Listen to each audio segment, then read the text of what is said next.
Assalamualaikum warahmatullahi wabarakatuh. Perkenalkan, kami dari kelompok 4 Pendidikan Lingkungan dan Hidup dengan subtema Keanekaragaman Hayati. Baiklah, perkenalkan anggota-anggota kelompok kami, yaitu yang pertama, saya sendiri, Bima Sakti. Yang kedua, Muhammad Habib Maulana. Yang ketiga, Deksa Gilang Ramadan. Serta yang keempat, yaitu Muhammad Aderian.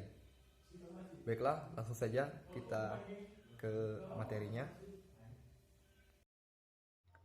Sumber daya alam hayati. Sumber daya alam atau SDA adalah segala sesuatu yang berasal dari alam, yang dapat digunakan untuk memenuhi kebutuhan hidup manusia.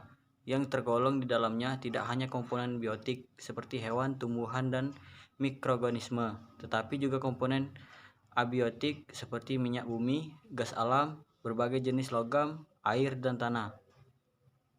Sumber daya alam di Indonesia. Kekayaan alam di Indonesia yang melimpah terbentuk oleh beberapa faktor antara lain.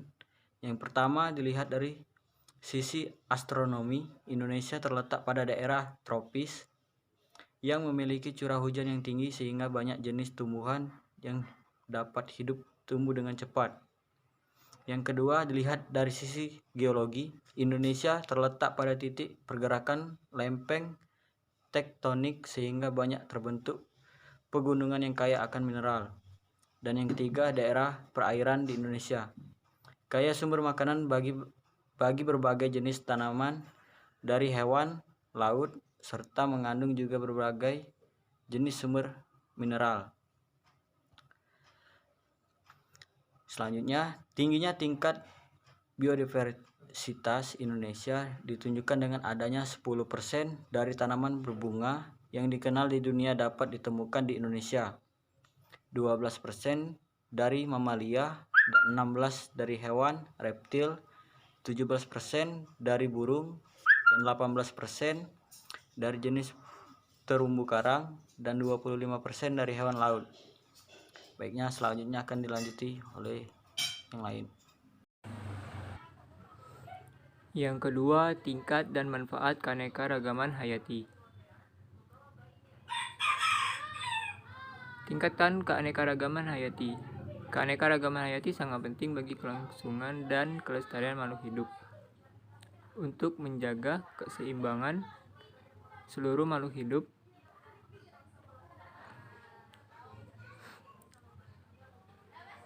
tingkat keanekaragaman hayati dibagi menjadi 3. Yang pertama, tingkat gen. Gen merupakan bagian kromosom yang mengendalikan ciri atau sifat suatu organisme, yang bersifat diturunkan dari induk atau orang tua kepada keturunannya. Misalnya, contohnya pada tumbuhan, ada pada tumbuhan mangga. Ada mangga golek, mangga gedong, mangga kuini.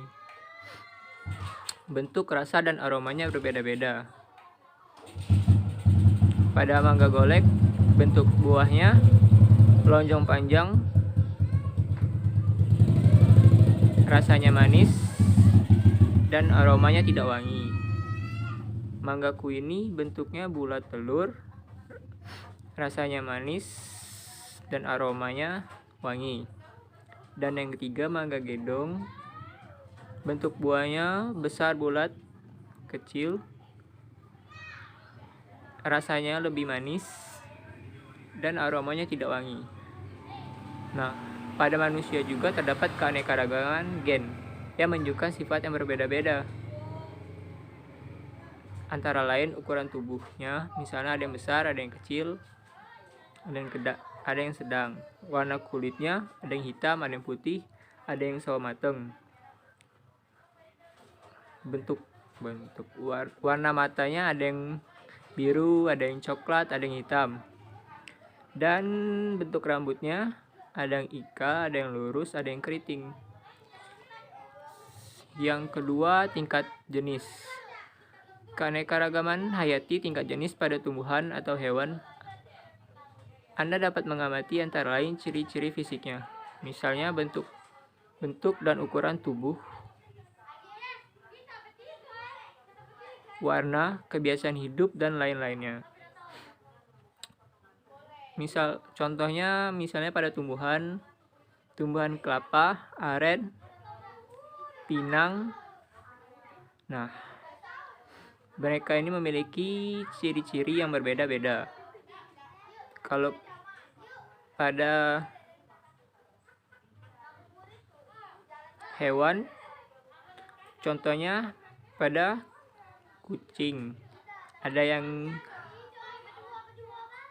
harimau, ada yang singa, ada yang cheetah. Selanjutnya, tingkat ekosistem.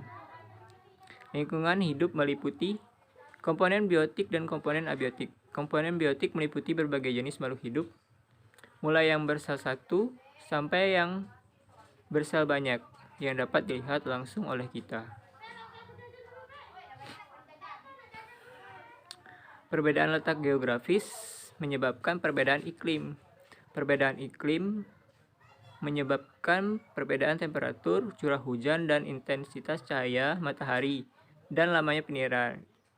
Keadaan ini akan mempengaruhi terhadap jenis flora, dan fauna yang menempati suatu daerah.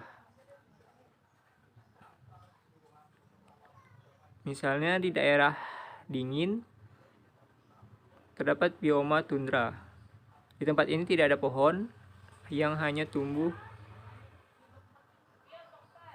hewan yang dapat hidup antara lain rusa kutub dan beruang kutub.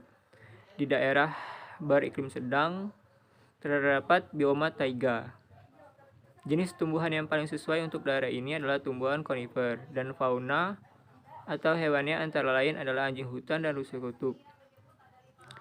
Pada iklim tropis, terdapat hutan hujan tropis. Hutan hujan tropis memiliki flora dan fauna yang sangat kaya dan beraneka ragam. Keanekaragaman jenis flora dan fauna yang menempati suatu daerah akan membentuk ekosistem yang berbeda. Maka terbentuklah keanekaragaman tingkatan ekosistem.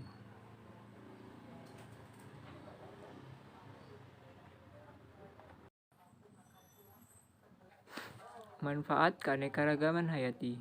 Biodiversitas atau keanekaragaman hayati di bumi memiliki manfaat yang vital bagi keberlanjutan hidup seluruh makhluk hidup.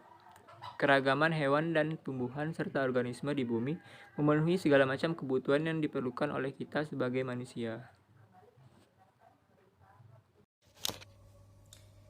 Baiklah, saya akan menjelaskan adapun manfaat keanekaragaman hayati diantaranya. Pertama, pangan dan sandang. Pangan dan sandang adalah salah satu hal yang wajib dilakukan seluruh makhluk hidup yang ada di bumi agar hidupnya terus berjalan.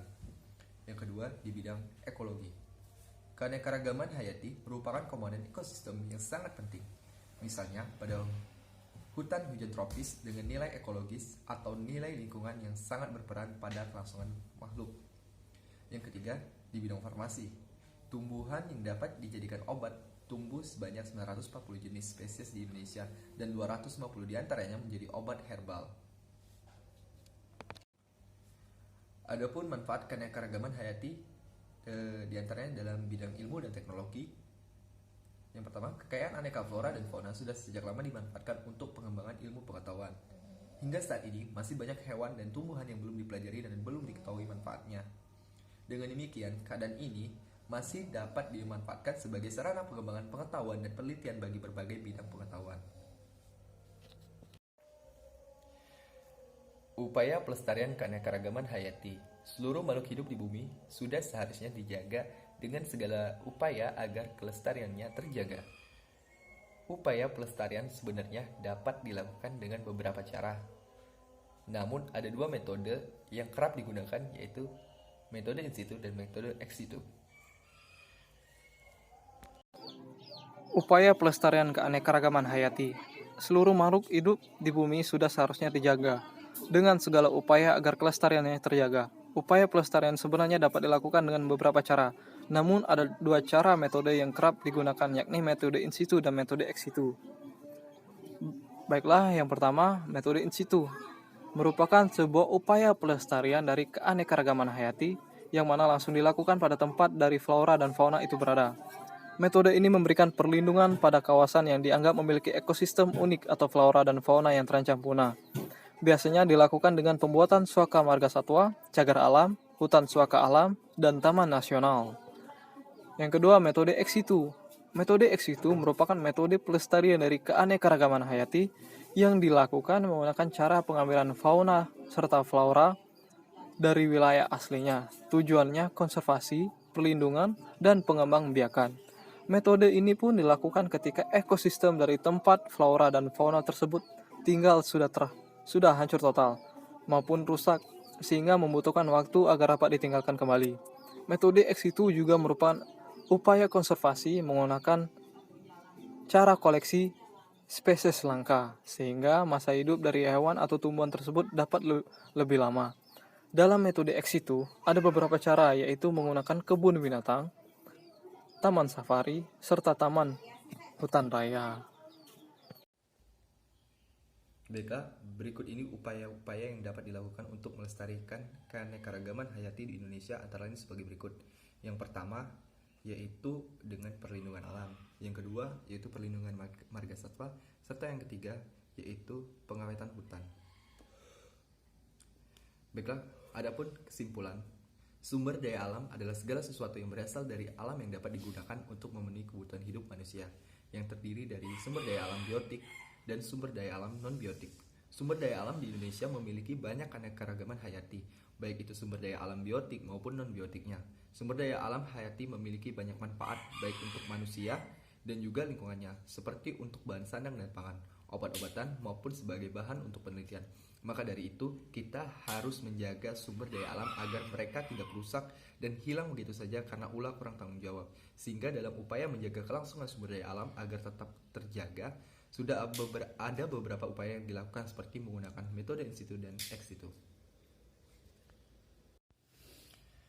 Baiklah, kawan-kawan, terima kasih yang telah menyimak dan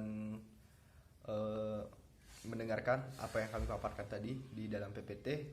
Saya Bima Sakti mewakili kelompok 4 keanekaragaman hayati mengucapkan mohon maaf apabila terdapat kekurangan di dalam materi yang kami sampaikan. Kepada Allah saya mohon ampun. Wabillahi taufiq wal hidayah. Wassalamualaikum warahmatullahi wabarakatuh.